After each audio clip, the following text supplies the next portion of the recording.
Hello and welcome to India's World. Nepal's political trajectory in the last decade has been remarkable. Nepalese politicians have brought up raging Maoist insurgency into the democratic process, consigned their 240-year-old monarchy to the dustbin of history, declared Nepal a secular state, and despite all odds, even integrated the Maoist combatants into the nation's regular army. However, when it comes to constitution writing, Nepal's leaders have had very little success. Such is their fractiousness that the first Constituent Assembly, elected in 2008, could not adopt a constitution. A second Constituent Assembly was elected in 2013, and even that faces huge obstacles to adopting a constitution acceptable to all. As a result, the political class in Nepal is fast losing its credibility, and fringe groups are reoccupying the political space which they had been forced to vacate earlier. To discuss the issues related to Nepal's constitution writing process, we have with us a very distinguished panel of experts. We have with us Mr. Hari Sharma, an eminent Nepalese political scientist. He's an adjunct professor at the Nepal School of Social Sciences and Humanities in Kathmandu. He's also a political advisor to the President of Nepal, but he's not here in that capacity today. We have with us Ambassador Jayant Prasad. He has served as India's ambassador to Algeria, Afghanistan, and of course Nepal. He knew Nepal even before he became ambassador because he has a rare distinction. His father, Professor Bimal Prasad, the distinguished political scientist, was also India's ambassador to Nepal. And we have with us Mr. T.P. Tripathi. He needs no introduction, a distinguished politician and Rajya Sabha member. He is the General Secretary of the Nationalist Congress Party and also his chief spokesperson.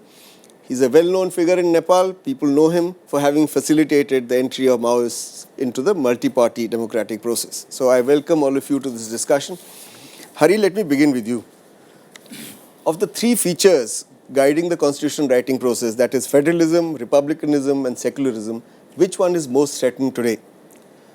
I think right after the historical people's movement, within a year of the struggle, when first Constituent Assembly sat down, it do away with the monarchy, which was, as you said in your introduction, monarchy had a long history, but suddenly that we did. Nepal is always a plural country, although the Hinduism was considered to be state religion, but there's not much debate around Hinduism.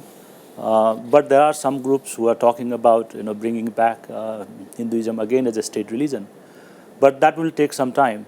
But as you said, federalism is one of the most contentious issues because at this particular moment of the history, we are not coming together to be a federation. Unitary state has to be divided among the certain federating units. I think it's a pretty difficult task in that sense. A country which was ruled for many years as a unified, centralized state. If I may bring something here, Nepal is one of the oldest state, formal state in South Asia, some 250 years long history. So therefore, it's quite difficult in terms of designing a federalism. Basically, we have not come to a historical moment where different factions come together and form a union. It's basically a union or a centralized state has to enter into a federal arrangement, I should say that. So I think it's quite historical and difficult task. Ambassador Prasad, would you say that the origin of the demand for federalism actually arises from the fact that this unitary state that Hari talked about systematically excluded the Janjatis, the Madhesis, and the Dalits, and it favored the upper caste from the hills? And therefore, if Nepal has to become a federal state, that federalism can't merely be an administrative federalism where you just divide draw lines and divide the state, but it has to take into account the aspirations of the Janjatis, the Madhesis, and the Dalits, and their aspirations, their inclusion has to reflect in that federalism. Bharat, you are absolutely right about this. However, when you constitute new states, the administrative feasibility is also a criteria in determining whether a new state would be viable or not. And so, as Hariji said, the problem in Nepal is distinct from how we face this issue of federalism.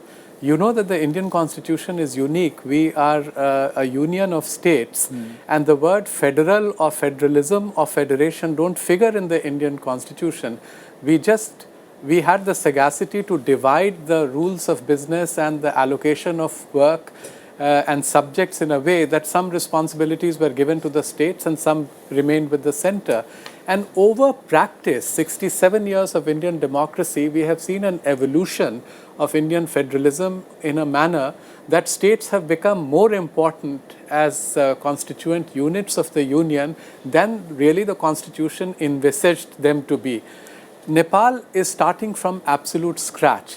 That's the difficulty. But there has to be accommodation for the aspirations of the people, without which a new constitution simply cannot be devised. Okay. Mr. Tripathi, there seems to be growing skepticism in Nepal about federalism. Now, what is the reason for this? Why are people suddenly becoming skeptical about it? As Hariji said and Ambassador Jayant Prasad said just now, it is not merely the question of administrative feasibility of different federating units, which they are talking about in federalism in Nepal. I understand the problem as financial feasibility also. How are you going to support so many units and states within that union? But basic problem is federalism. 7, 11, 12, whatever you talk about it. Or 7, as the Nepali Congress has proposed? Yes. I think it should be, I don't want to say anything to them, but my own opinion is that the lesser the state, the better it is. Even Chinese thinking on Nepal, which is very interesting, talks about lesser number of states in Nepal. This is interesting. I mean, forget about what India is thinking. Nepal has to do what they want to do. You know, the Nepalese politicians have to decide. They have to come together. Now the problem is, more than federalism, Bharat, there is another problem now, which has become very serious in the last 1 week. This division. Maoists, Madhesis on one side, Congress, UML. We are going to discuss this. But let me just pursue the federalism question a little bit with Hari. Yeah.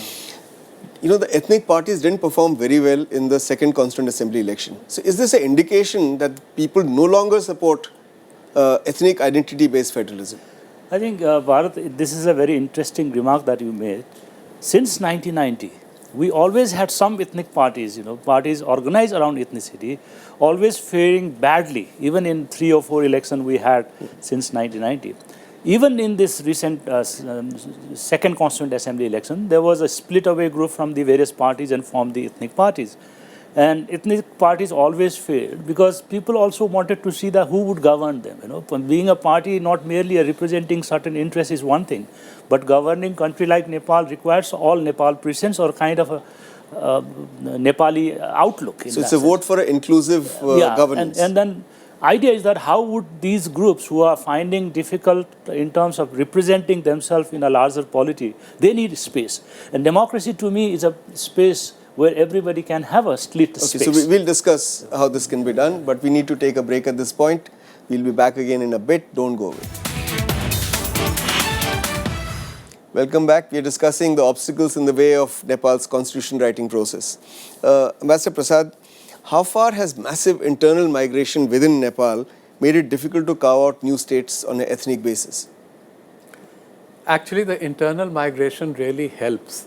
Because if you have federal constituent units in a new Nepal under a new constitution, you will not have any state in Nepal which will be unitary in the sense of its ethnic composition or linguistic composition. So this is a plus, not a minus.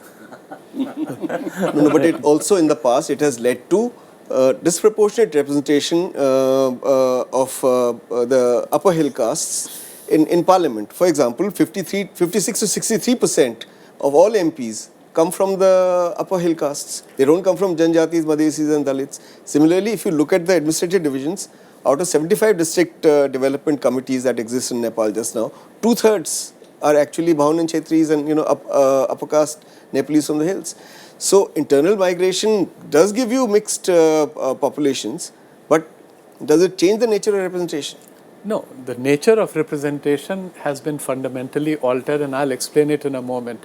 It's not correct to say that just because Janjati parties or Madhesi parties have not done well in elections, the time that they did the best in elections was in 2008 when they got close to 100 seats.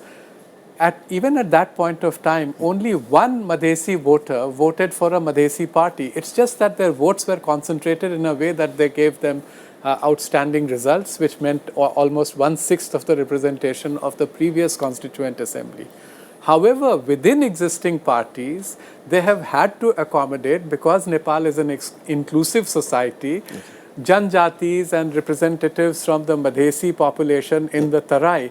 So there may be domination in the administrative and civilian administrative machinery of the state, in the judiciary, the district collectors or the commissioners, the administrative heads of departments, the secretaries of the central government. There you would see a very big divide because educational opportunities, etc., have not got equalized. But in terms of representation, things have irrevocably changed. Okay. And to give you an example, which is only 2 or 3 days ago, 57 members of the ruling party, the Nepali Congress, which has a representation of 206 or 207 in a 600-member house, have given a representation. These gentlemen, all and women, belong to the Tarai. They are Madhesis, and they said that without a proper federal structure, there can be no constitution. Okay. So they are going to exert pressure from within the parties. All right. DPT, you were talking earlier of foreign countries advising Nepal about federal structure. Now, it's been reported that the Finnish ambassador and the Russian ambassador have advised Nepal against federalism. You talked of China. China has said if you want to go federal, have a smaller number of states, but have states running north to south so that they touch both China at one end and India at the other end. What do you make of it? No, that is a correct opinion. It is not even advice. The other countries express their opinion. It is for Nepal to accept it or to reject it. The point is... No, how does a north-south running state structure help China? I think it helps both India and China, because that is the economic and administrative feasibility of the federal units. That is what is very important.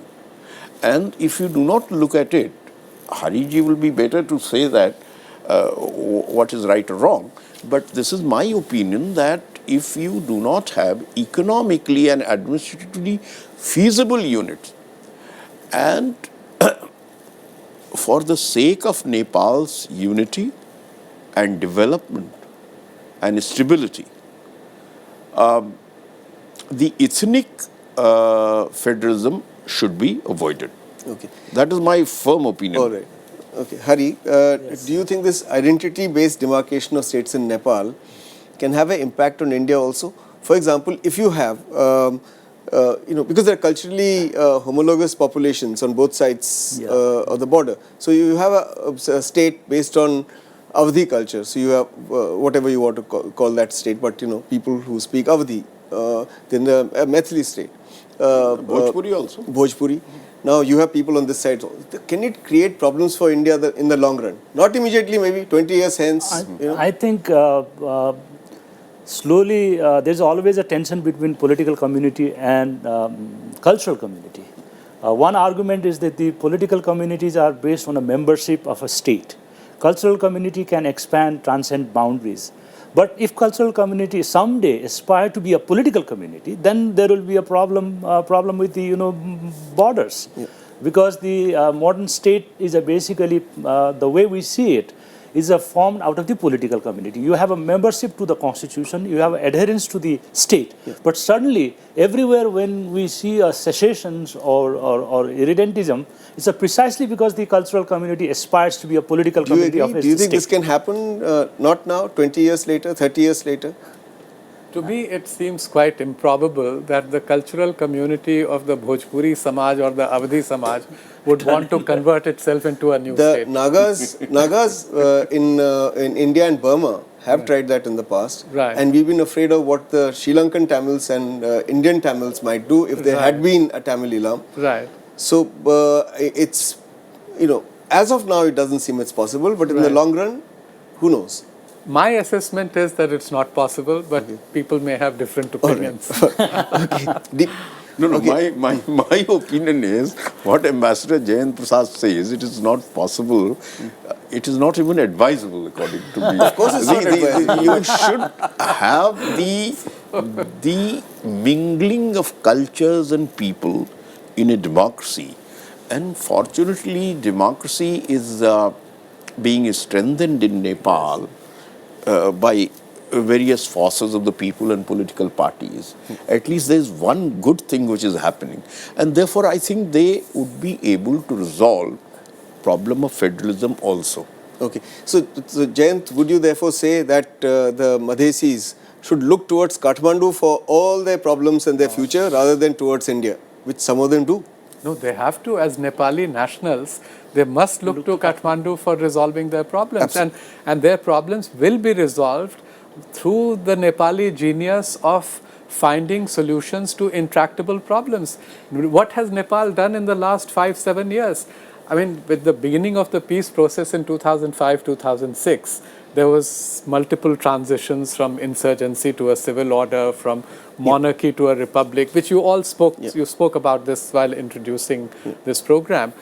But now the last culminating point is to what Prime Minister Narendra Modi said in the Constituent Assembly speech when he went to Nepal recently.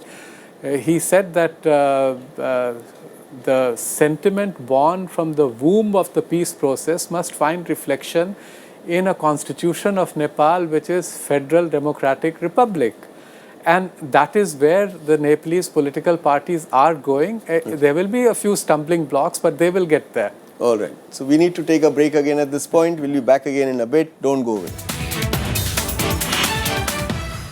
Welcome back. We're discussing the process of constitution drafting in Nepal and the obstacles in the way of writing that constitution.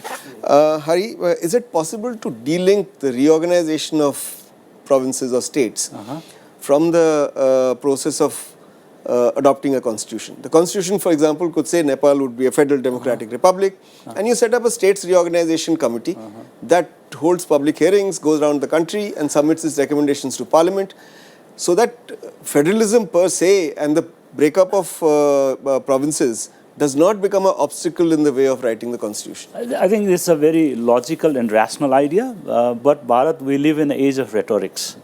The kind of transition that we have inherited, everybody would see this is the last chance to get their position. Therefore, rational mind me thinks, yes, I should agree what you have said, but looking at the empirical realities of Nepali politics, politicians want best out what they have been championing. So irrationality will win out this time also. But Jayant, let me ask you something different. Are politically regressive forces on the rise in Nepal? For example, there are some people who think that there may be a chance to bring back monarchy. There are others who want to make Nepal a Hindu state all over again. Why is this happening? Is this because of this delay in constitution writing? Definitely. That is becoming politically very costly.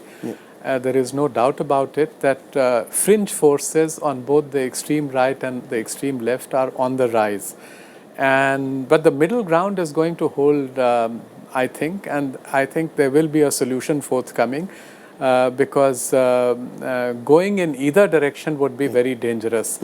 The difficulty always is that when there is a historic break from the past, there are always those elements in society which live in the past and would like to restore status quo ante. But the march of history is inexorable. You look at different societies. There are people in India still, that generation is now going to go away irrevocably. But there are some people you come across who keep talking about or extolling the virtues of British Empire, how good law and order was when they were there. That doesn't mean that British Empire is going to come back to the Indian subcontinent. So DPT, is the march of history irreversible? Because let me give you an example from a party that you know very well, Nepali Congress, and Hari knows very well, and so do you, Jayant. There are Nepalese Congress leaders, for example, Kumbhadur Khadka, KB Gurung, who are today talking about a Hindu Nepal. So have they been emboldened by the rise of the BJP in India, because BJP is assumed power in India. It's a Hindutva ideology party. So you think they've been emboldened by it, or is it that they're seeking to curry favor with the Modi government by talking of Hindu Nepal? No, whatever they are trying, I don't think they will succeed. I entirely agree with Ambassador Jayant Prasad that the process is irreversible. Even for me, important is what Prime Minister spoke there about secular democratic republic, Federal Republic of Nepal. That But is he very, didn't, very he didn't important. call it a secular republic.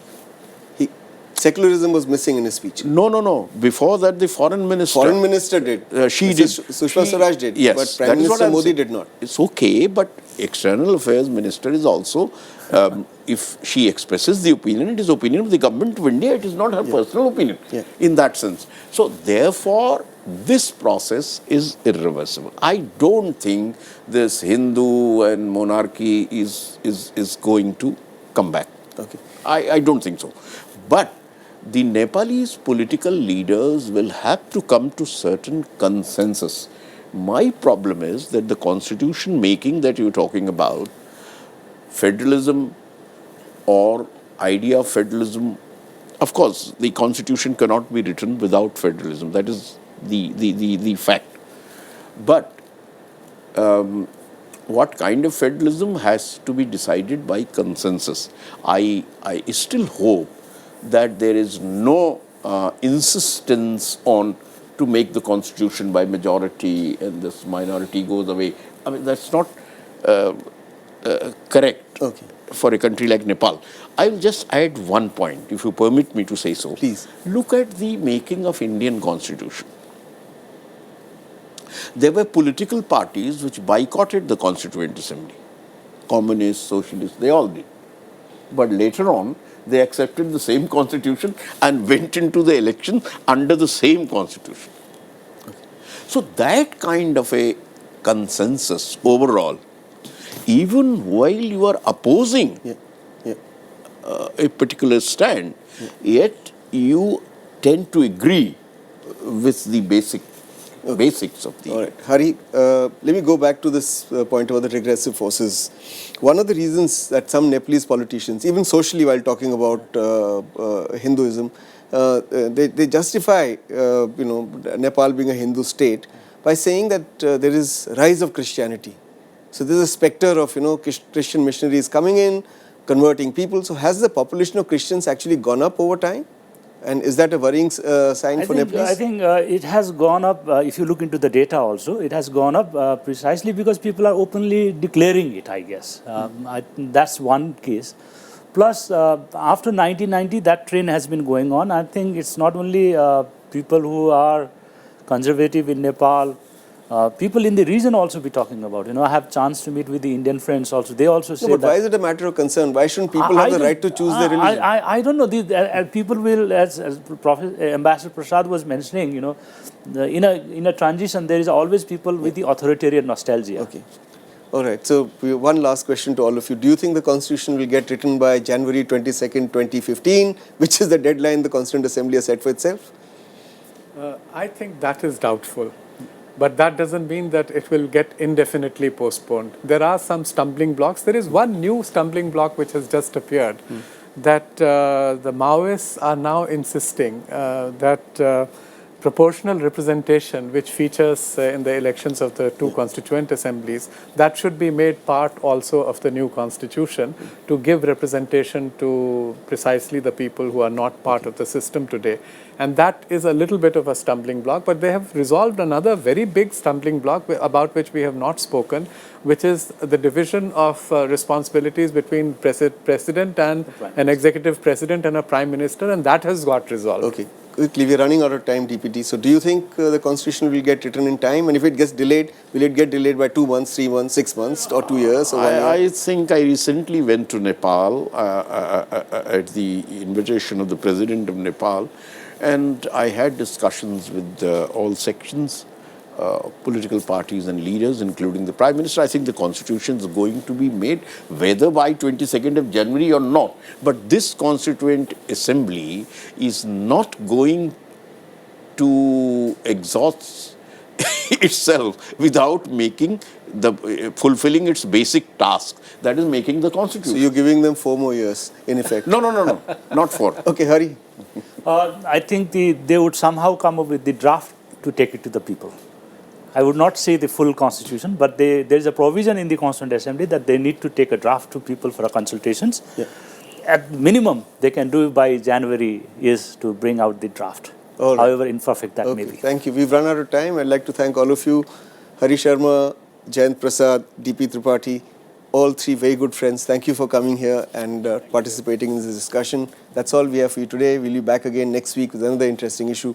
Till then, goodbye and thanks for watching.